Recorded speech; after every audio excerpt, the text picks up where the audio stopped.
Kita update lagi pembangunan IKN Nusantara guys. Investor semakin ramai berdatangan ke IKN Nusantara untuk menanamkan modalnya.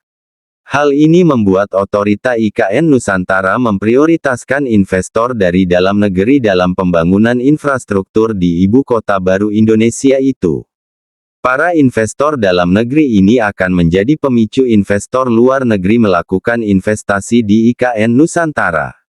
Investor dalam negeri menjadi prioritas awal pembangunan awal IKN Nusantara untuk meyakinkan potensi investasi kepada penanam modal dari luar negeri. Calon-calon investor luar negeri akan melihat proyek IKN Nusantara terus berjalan dan sudah memperlihatkan hasil. Investor dalam negeri lebih memahami situasi dan sudah memiliki dana besar untuk memulai proyek pembangunan ibu kota negara masa depan Indonesia itu guys. Pembangunan awal IKN Nusantara juga harus dilakukan serba cepat untuk mengejar target menggelar Hari Ulang Tahun Kemerdekaan Republik Indonesia pertama kalinya di Ibu Kota Negara Baru Indonesia pada tanggal 17 Agustus tahun 2024.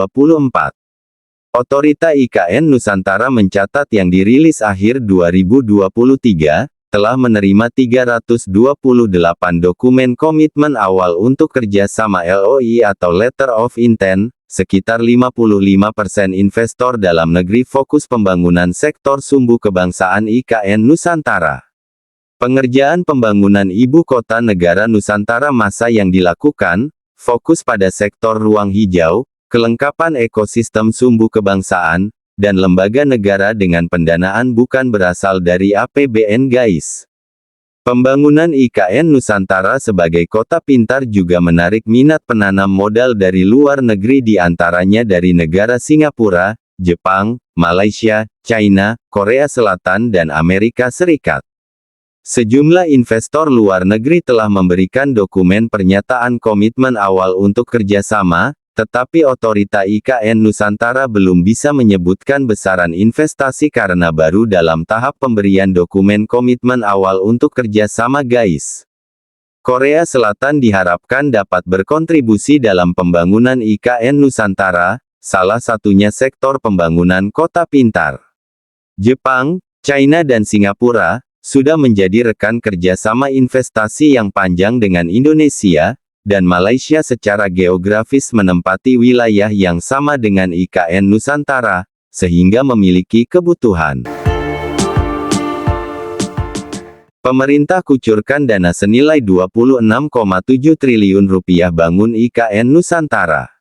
Sebelumnya, Kementerian Keuangan melaporkan, realisasi sementara anggaran untuk pembangunan IKN Nusantara tahun 2023 telah mencapai 26,7 triliun rupiah atau 97,6% dari pagu 27,4 triliun rupiah. Untuk detailnya, pemerintah telah merealisasikan 23,8 triliun rupiah dari pagu 24,3 triliun rupiah.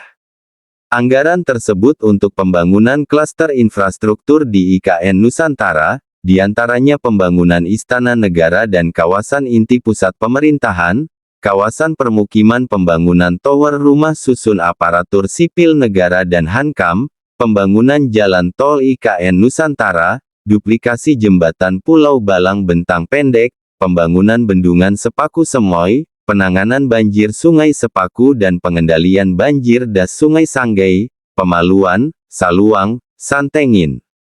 Kemudian, pemerintah telah merealisasikan untuk klaster non-infrastruktur di IKN Nusantara sebesar 2,9 triliun rupiah dari pagu 3 triliun rupiah.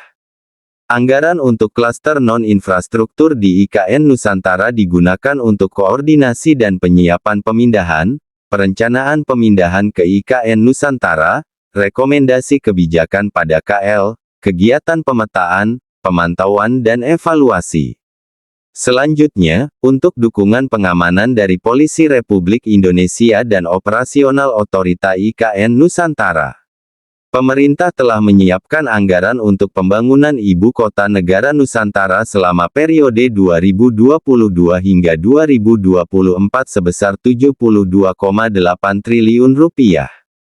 Kalau kita lihat di tahun 2022 pemerintah sudah belanja 5,5 triliun rupiah untuk IKN Nusantara.